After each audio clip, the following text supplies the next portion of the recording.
Assalamu alaikum. I'm Javia Faisal and today our topic is diabetes and diet management. First, we will look what is the term basically diabetes means. The diabetes mellitus is derived from two different words. Diabetes is a Greek word which means siphon. It's mean to pass urine, whereas the mellitus is the Latin word which means sweet or honey. So, collectively, this term is referring to the splitting out of excessive sugar in urine. Now, moving towards the definition, diabetes is a lifelong or a chronic disease. And basically, it is a metabolic disorder in which high levels of sugar in your blood is seen, which we refer to as hyperglycemia. It is caused by the deficiency of insulin or the resistance of insulin, both. ठीक है? Basically, insulin is the hormone which is secreted by the beta cells of our pancreas, which functions to control our blood sugar level. There are some symptoms of the diabetes. These are as follows. If a person is diabetes, it will increase the thirst, appetite, weak. He will feel weak or tired feelings. There will be the blurred vision, numbness and tingliness in hands or feet, slow wound healing, unplanned weight loss, frequent urination, and infection plus dry mouth. These are some symptoms of diabetic patient. Now if we are talking about the types, तो सबसे पहले जो है वो different types होती हैं diabetes की, but जो most commonly हैं वो type 1 and type 2 डायबिटीज़ है. If we are talking about the type 1 diabetes, तो ये basically जो है वो younger adults और teenagers में होती है mostly, और जो 10% डायबिटीज़ होती है वर्ल्ड के अंदर वो टाइप 1 टाइप होती है, जिसमें जो है वो हमारे बीटा सेल्स जो होते हैं पैनक्रियाज के वो अनेबल हो जाते हैं इंसुलिन को प्रोड्यूस करना, यानी इंसुलिन की प्रोडक्शन लॉस हो जाती है. बिल्कुल ज़ीरो नहीं, बट बहुत कम होती है. ठीक है. और इस टाइप को जो है वो हम इंसुलिन डिपेंडेंट टाइप भी बोलते हैं, क्योंकि इस टाइप की डायबिटीज़ के अंदर में जो है वो तो इस टाइप की डायबिटीज़ में हमें जो है इंसुलिन की रिक्वायरमेंट ज़रूर होती है, यानी आप इंसुलिन लिए बगैर विदाउट मेडिसिन पे जो है वो नहीं कर सकते रिलाय विदाउट, और डाइट अलोन से भी जो है ये टाइप क्योर नहीं हो सकती. Whereas if you come towards the type 2 diabetes, तो ये डाइट अलोन और एक्सरसाइज के अकॉर्डिंगली जो है वो आप इसे हैंडल कर सकते हैं, क्योर कर सकते हैं विद दी प्लस मेडिकेशन. ठीक है, बट नॉट द इंसुलिन. वो आपकी कुछ कंडीशंस और कॉम्प्लिकेशंस की वजह से आपके कंसल्टेंट डॉक्टर आपको प्रिस्क्राइब कर सकते हैं इंसुलिन, बट टाइप 2 डायबिटीज़ में you can also go with the medication only. ठीक है.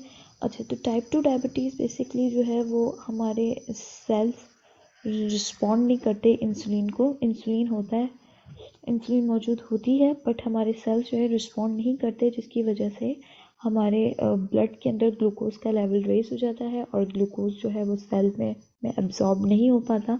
और इफ़ यू रिमेंबर कि ग्लूकोज अगर जो है वो हमें 3 यूनिट ऑफ एटीपीज़ के प्रोवाइड करता है. एटीपीज़ मीन्स एनर्जी. तो अगर हमारे पास ग्लूकोज सेल्स के अंदर एब्जॉर्ब नहीं होगा तो एनर्जी नहीं होगी तो सेल अपना फंक्शन और वर्क नहीं कर सकते. Moving forward. अच्छा, टाइप 1 डायबिटीज़ के अंदर जो है वो हमारे टी सेल्स जो होते हैं, जो हमारे इम्यून सिस्टम को भी जो है हैंडल करते हैं, एंटीजन्स. बेसिकली टी सेल्स के अंदर कुछ एबनॉर्मलिटीज़ आ जाती है, जिसकी वजह से वो खुद ही डैमेज करने लगते हैं बीटा सेल्स, पैनक्रियाज के बीटा सेल्स को. एंड देन जब पैनक्रियाज के बीटा सेल्स डैमेज होने लगते हैं तो ऑटोमेटिकली इंसुलिन प्रोड्यूस होना कम हो जाता है. Now moving forward, so we have other types like pre-diabetics or gestational diabetes.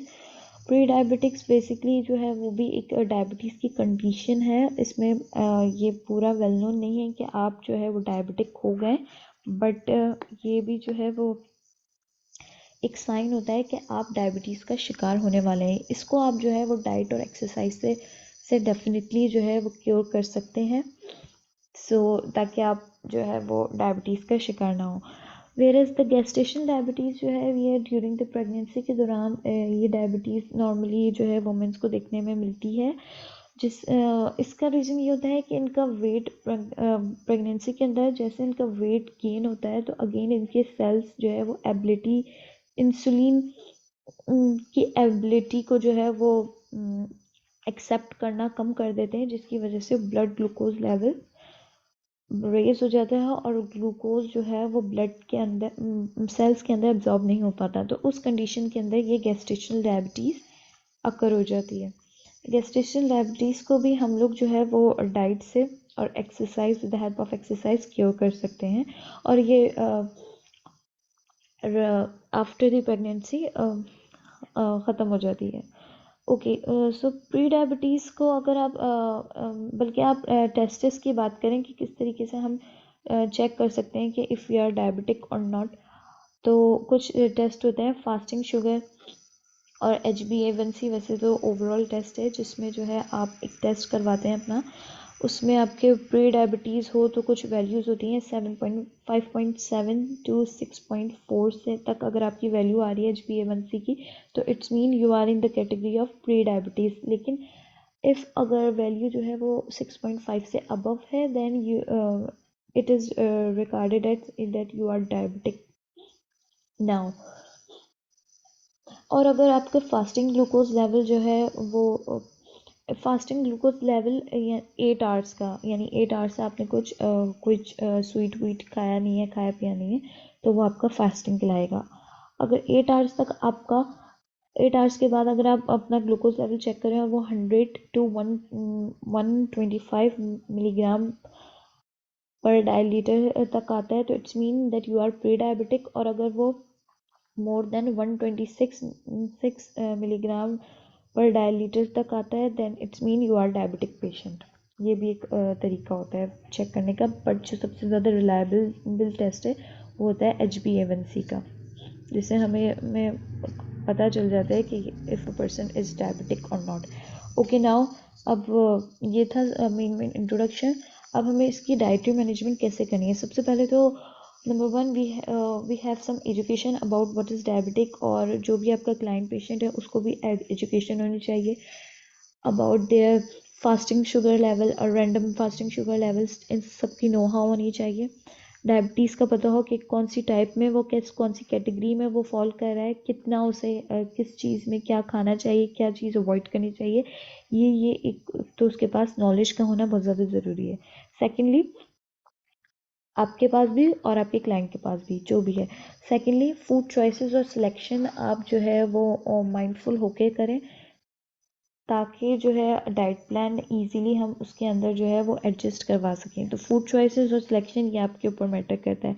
Then divide कर देना मील टाइम को। फॉर एग्जांपल हम दिन में 3 मेजर मील्स लेते हैं और 2 स्नैक्स, तो हमें जो है इसको डिवाइड कर देना है 6 टू 7 मील्स पर डे कर देना है, ताकि जो है वो इसका मेन रीज़न ये होता है कि हम जो है फुल होकर ना खाए कोई भी पेशेंट, या हम किसी को इस तरह एडवाइस ना करें, ताकि जो है अगर वो फुल होके खाएगा तो उसका ब्लड शुगर लेवल जो है वो रेज हो जाएगा। रेज होने की वजह से उसके सिम्टम्स डायबिटीज़ के कॉम्प्लिकेटेड और हो सकते हैं। इस वजह से हम लोग उसे एडवाइस करते हैं कि अपना मील टाइम आप डिवाइड करें, पोर्शन मील में खाएं। देन अगेन वही कंट्रोल पोर्शन साइज में खाएं। आपने बिल्कुल फुल होकर नहीं खाना, आपको पता हो कि आपके प्लेट में कितने कार्ब्स, कितने प्रोटीन, कितने फैट्स आपको रिक्वायर्ड हैं, और एक कंट्रोल पोर्शन साइज के अंदर ही खाना है, ओवर ईटिंग नहीं करनी। लास्ट है एक्सरसाइज। एक्सरसाइज बहुत ज़्यादा मोस्ट इम्पॉर्टेंट है। इसके रीज़न मैं आपको बताऊंगी क्यों। एंड द मेडिकेशन भी जो है वो इसी तरीके से डाइट और एक्सरसाइज की तरह मेडिकेशन भी इज़ मस्ट नेसेसरी।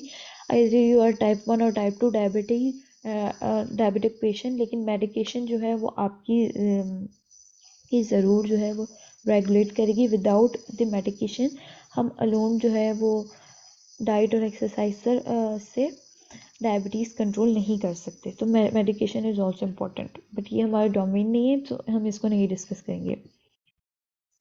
ना फूड चॉइसेस और सिलेक्शन। सबसे पहले तो हमारे पास एजुकेशन आ गई, देन हमें फूड की चॉइसेस करनी है। इसमें हमें क्या ख्याल रखना है, एक ग्लाइसेमिक कंट्रोल या ग्लाइसेमिक इंडेक्स टर्म आपको पता होगा, जिसमें जो है वो ये होता है कि एक अमाउंट होता है कि किस में जो है वो शुगर लेवल जो है, एक सिंपल वर्ड्स में जो बताऊँ, शुगर लेवल किस फ्रूट्स या वेजिटेबल्स में या किस चीज़ में ज़्यादा होगा, तो उसको हम देखते हुए उस टर्म को हम नाम देते हैं ग्लाइसेमिक इंडेक्स। तो हम जो है जो भी कोई भी फ्रूट वेजिटेबल सेलेक्ट करें, हम सबसे पहले जो है उसका ग्लाइसेमिक इंडेक्स को हमें उनमें नज़र में रखना है, देन जो है वो हमें अपनी सिलेक्शन करनी है। सिलेक्शन हमें इस तरह से करनी है कि हमें हेल्दी कार्बोहाइड्रेट्स जो है वो सेलेक्ट करने हैं। हेल्दी कार्बोहाइड्रेट्स वो जो सिंपल हो डाइजेशन में, जिनके अंदर फाइबर की क्वांटिटी ज़्यादा हो, जो न्यूट्रिएंट्स हमें ज़्यादा प्रोवाइड करते हो nutrients for example minerals and vitamins, ठीक है, वो आपके हेल्दी कार्बोहाइड्रेट्स में आ जाते हैं। हेल्दी कार्बोहाइड्रेट्स में फॉर एग्जांपल फ्रूट्स आ गए, वेजिटेबल्स आ गए, होल ग्रेन्स आ गए, लिग्यूम्स, इसमें बीन्स पीस वगैरह ये सब आ गए। लो डेयरी प्रोडक्ट्स भी आ गए, फॉर एग्जांपल मिल्क और बटर मिल्क, लस्सी जिसे हम कहते हैं, ठीक है, ये चीज़ है। अच्छा, अब बैड कार्बोहाइड्रेट कौन से होते हैं, आप कहें कि बैड कौन से, तो बैड वो कार्बोहाइड्रेट हम उन्हें कहेंगे जो कि प्रोसेस्ड होते हैं या जो है रिफाइंड होते हैं और जो बहुत ज़्यादा शुगरी होते हैं, लाइक लाइक जैम जेलीज और ये चीज़ें हो गई, ये बहुत ज़्यादा शुगरी हैं, तो ये बैड कार्बोहाइड्रेट्स में आ गए। प्रोसेस्ड और रिफाइंड में जैसे लाइक जो हमारा वाइट फ्लोर आता है, वो जो है वो हमारा वो एक हमारा ब्रेड कैटेगरी में आ जाएगा। ब्रेड जो है, ब्रेड भी जो है वो bread, white bread, not the brown bread but white bread भी जो है वो बैड कार्ब्स में आ जाएगी, कार्बोहाइड्रेट्स में, ठीक है। नाउ मूविंग फॉरवर्ड, सो मैंने बात की फाइबर रिच फूड होने चाहिए अगेन, तो आप वो फूड सेलेक्ट करें जो कि rich हो फाइबर में। For example, fruits or vegetables are already rich in fiber. Nuts and legumes, we can also consume nuts, legumes and whole grains. These foods are rich in fiber. इसका reason ये होता है क्योंकि fibre जो है वो एक तो आपको फीलिंग देते हैं फुलनेस की, यानी आप खाना कम कंज्यूम करते हैं लेकिन आपको लगता है कि yes I am full now, तो इस वजह से फाइबर देने चाहिए। और एक दूसरा रीज़न ये होता है कि आपकी गट हेल्थ को भी जो है वो मेंटेन रखते हैं। बट बट रिसेंट रिसर्च में ये भी है कि ना ज़्यादा भी फाइबर्स हमें डायबिटिक पेशेंट को नहीं देने चाहिए, क्योंकि ज़्यादा फाइबर भी जो है वो हमारी किडनीज़ के फंक्शन को डैमेज करते हैं। वो क्यों, इसका रीज़न ये है कि फाइबर्स भी टू टाइप्स के होते हैं, एक होते हैं सॉल्युबल और एक होते हैं इनसॉल्युबल फाइबर। इनसॉल्युबल फाइबर का ऐसा कोई रोल नहीं होता उनका बॉडी के अंदर, ना वो कोई न्यूट्रिएंट प्रोवाइड करते, वो जस्ट जिस तरह से हमारे जीआईटी ट्रैक में जिस तरह से माउथ के थ्रू वो आते हैं, उसी तरीके से जीआईटी ट्रैक के थ्रू होते होते एक्सक्रीट आउट हो जाते हैं। लाइक वो बच्चे डाइजेशन में हेल्प करते हैं, डाइजेशन में हेल्प इस तरीके से कि वो बल्क क्वांटिटी इंक्रीज कर देते हैं एक्सक्रीशन में के दौरान। तो ये वाले जो फाइबर्स होते हैं ये जो है वो नुकसानदेह होते हैं, ठीक है, बॉडी के लिए और किडनी फंक्शन के लिए। किडनी पे एक तरीके से लोड आ जाता है फिल्ट्रेट करने का। फिर जो सॉल्युबल फाइबर है वो सॉल्युबल हो जाते हैं आपके अंदर, आपके मसल्स के अंदर जो है वो कंपोनेंट में उनका पार्ट बन जाते हैं। तो soluble fibre is healthy, whereas insoluble fiber is not as such healthy. So you have to be aware if you are choosing the fiber. तो आपको ये ख्याल रखना चाहिए कि वो कौन सी कैटेगरी में आ रहा है, either it is soluble और insoluble fiber, ठीक है। नेक्स्ट हमारे पास प्रोटीन आ जाते हैं। तो प्रोटीन भी जो है वो हम 25% तक अपनी डाइट के अंदर इनकॉर्पोरेट कर सकते हैं, जिसमें प्रोटीन्स के अंदर हमें लीन मीट इस्तेमाल करना है। It may be chicken, fish, ठीक है, eggs, nuts, peanuts, dried beans और सर्टन पीस, ये जो है वो प्रोटीन की कैटेगरी होगी। तो हमें प्रोटीन भी अपनी डाइट के अंदर 25% मेंटेन करना है। Now talking about the fats, तो फैट्स में जो है हम 25 to 30% फैट्स जो है वो हम डाइट के अंदर दे सकते हैं कार्बोहाइड्रेट डायबिटिक पेशेंट को, जिसमें से 25 में से भी जिसमें से हम अगर वैल्यू निकालें तो 25% फैट हमें सैचुरेटेड देना है। Saturated fat are those fat which we obtain from the animal sources, ठीक है। एंड 75% जो है वो हमें अनसेचुरेटेड देना है, जो कि हम ऑब्टेन करते हैं प्लांट सोर्सेज से। तो ज़्यादा जो है वो हमें प्लांट सोर्सेज का फैट देना है, सेचुरेटेड लिमिट करना है। ओके, नाउ मूविंग फॉरवर्ड, कौन कौन से फूड जो है वो हमें अवॉइड करने चाहिए। तो सबसे पहले जो है वो हमें प्रोसेस्ड फूड अगेन अवॉइड करने चाहिए। वो फूड जो कि बहुत ज़्यादा रिफाइंड होते हैं, प्रोसेस्ड होते हैं, बाहर के होते हैं, पैकेजिंग मटेरियल के होते हैं, ये फूड जो है वो हमें अवॉइड करने चाहिए। शुगरी आइटम्स हमें अवॉइड करने चाहिए, शुगरी फूड, वही जो अगेन प्रोसेस्ड होके आते हैं, जैसे jam, jellies, candies and these all things. Then हमें जो है वो सैचुरेटेड फैट अवॉइड करना चाहिए। सैचुरेटेड फैट हमें इसलिए अवॉइड करना चाहिए क्योंकि ये एक तरीके से कहते हैं कि ये बैड फैट है, ये हमारे कोलेस्ट्रॉल लेवल को जो है वो इंक्रीज़ करता है। कोलेस्ट्रॉल लेवल आपका इंक्रीज़ होगा तो आपके हार्ट एक्टिविटी जो है वो डैमेज होगी, यानी आपको स्ट्रोक्स हो सकते हैं, आपको हार्ट अटैक के चांसेस इंक्रीज हो सकते हैं। और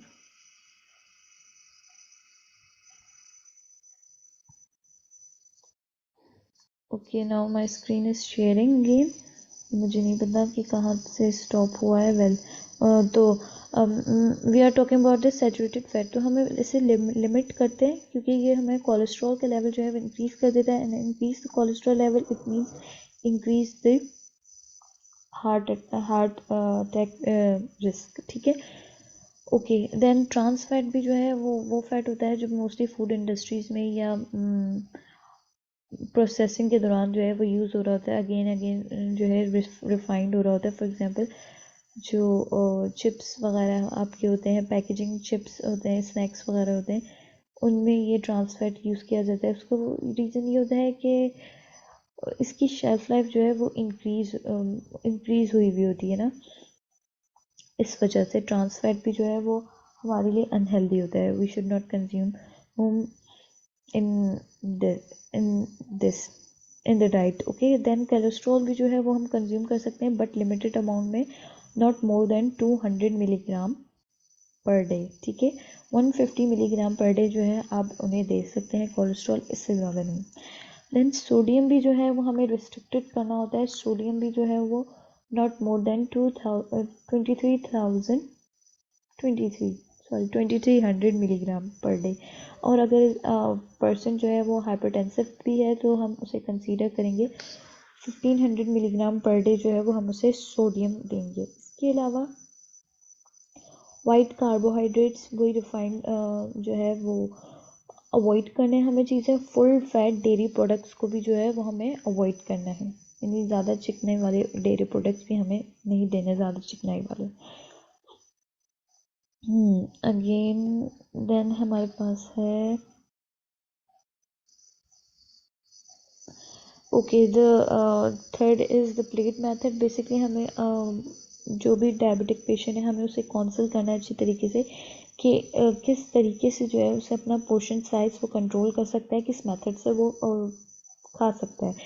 तो ये एक सिंपल तरीका होता है, इसे ईट वेल गाइड भी बोलते हैं, इसे माई प्लेट मेथड भी बोलते हैं। इसमें ये होता है, आपकी प्लेट है, आपकी हाफ प्लेट जो है वो फिल होनी चाहिए हेल्दी कार्बोहाइड्रेट से, जिसमें फ्रूट्स और वेजिटेबल्स आ जाते हैं, ठीक है। आपकी क्वार्टर प्लेट जो है वो फिल होनी चाहिए आपके प्रोटीन पार्ट से। प्रोटीन पार्ट में आपके lean protein, beans, lentils, etc कुछ भी हो सकता है। देन आपकी लास्ट जो क्वार्टर पार्ट है वो फिलअप होना चाहिए होल ग्रेन कार्बोहाइड्रेट से। अब होल ग्रेन कार्बोहाइड्रेट्स के अंदर राइस आ जाते हैं, स्टार्ची वेजिटेबल्स आ जाती हैं, ठीक है। फॉर एग्जांपल स्टार्ची वेजिटेबल्स में पोटैटोज आ गए, कैरेट्स आ गई, पीस आ गए, लेडी फिंगर आ गई, ये आपकी स्टार्ची वेजिटेबल्स होते हैं। कॉर्न्स आ गए, ओके नाउ। और इसमें जो है वो आपका, क्योंकि we live in Pakistan, so we have Pakistani cuisine, तो आपकी जो है मोस्टली ये चपाती जो है वो इस कैटेगरी के अंदर फॉल करेगी, ठीक है। ओके, इसके साथ साथ हमारी डाइट और के अंदर जो है वो गुड फैट की अमाउंट भी जो है वो मौजूद होना चाहिए। अब जो कि ऑफ कोर्स आप अपने नट्स के थ्रू जो है वो टैकल कर सकते हैं, ठीक है। और डेयरी प्रोडक्ट जो है आप उनसे भी ये गेट कर सकते हैं। डेयरी प्रोडक्ट का भी होना आपका एडिशन होना आपकी डाइट में लाजमी होगा। Okay, now here's come the exercise. तो एक्सरसाइज भी जो है वो उतनी ही इम्पॉर्टेंट है जितनी कि हमारी डाइट। इसको हमें we should not ignore the exercise. इसका रीज़न ये है कि हमारे मसल सेल्स के अंदर जो है वो खुद भी इंसुलिन हार्मोन मौजूद होते हैं। तो अगर हम अपने मसल सेल्स को थोड़ा एक्टिवेट करें, यानी एक्सरसाइज करें, स्ट्रेचिंग करें, तो क्या होता है वो जो इंसुलिन हार्मोन्स होते हैं वो मसल सेल्स भी जो है वो जिन रिलीज़ करते हैं, ठीक है, वो भी जो है वो बहुत ज़्यादा हेल्पफुल हो जाता है ब्लड ग्लूकोज लेवल को डिक्रीज़ करने में। इससे भी ब्लड ग्लूकोज लेवल बहुत ज़्यादा डिक्रीज़ होता है और ग्लूकोज जो है वो ब्लड से सेल्स के अंदर अपटेक होना स्टार्ट हो जाता है। इस वजह से एक्सरसाइज भी जो है वो इम्पॉर्टेंट है उतनी ही जितनी हमारी diet. But make sure if you are going to do exercise या कोई भी क्लाइंट वगैरह एक्सरसाइज करने जा रहा हो तो आप उसे वेल एजुकेट कर दें कि आप अपने आप को हाइड्रेट रखें before, during and after the exercise, ठीक है। और कभी भी कोई भी एक्सरसाइज जो है विदाउट किसी हेल्थ केयर प्रोवाइडर के ना करें, ठीक है, क्योंकि कुछ ऐसी कंडीशंस और कॉम्प्लिकेशंस भी होती हैं डायबिटिक पेशेंट को, डिफरेंट डिफरेंट किस्म की, वो पर्सन टू पर्सन डिफरेंट होती है, जिसमें कुछ एक्सरसाइज अवॉइड करनी चाहिए इस वजह से।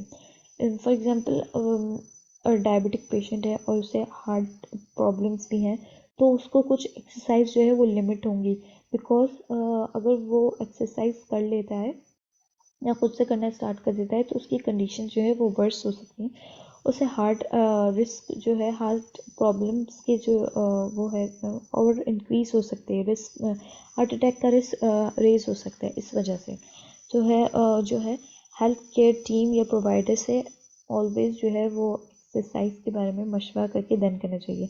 ओके, तो एक्सरसाइज की अगर बात करें तो हम लाइट एरोबिक एक्सरसाइज कर सकते हैं, जिसमें लाइट एरोबिक एक्सरसाइज बेसिकली आपका हार्ट बीट थोड़ा, वही अगेन हार्ट वाली बात आ गई, हार्ट बीट थोड़ा फास्ट कर देती हैं और आपको जो है वो यानी ये सही एक्सरसाइज काउंट होती हैं। इसमें आप क्लियर की क्लाइंबिंग है, स्टेयर्स की, स्विमिंग कर सकते हैं, राइडिंग कर सकते हैं, साइकिल की एक्सरसाइज कोई क्लास कर सकते हैं या कोई लाइट स्पोर्ट्स वगैरह खेल सकते हैं। वॉकिंग भी इसके अंदर आ जाएगी, ठीक है, अगर आप थोड़ा जॉगिंग वे में करेंगे वॉकिंग। ओके, देन आप जो है वो स्ट्रेचिंग एक्सरसाइज कर सकते हैं। You can stretch your eggs, arms और बॉडी ट्विस्ट हो लें, स्ट्रेचिंग कर लें, तो ये भी जो है वो बहुत ज़्यादा बेनिफिशियल होता है, ज़रूरी है डायबिटिक पेशेंट के लिए, ताकि आपके ब्लड ग्लूकोज लेवल मेंटेन रहे। So this is all about the exercise and or about the diabetic patient. ये सारी चीज़ें और हैं। Okay, thank you from my side. अल्लाह हाफिज़।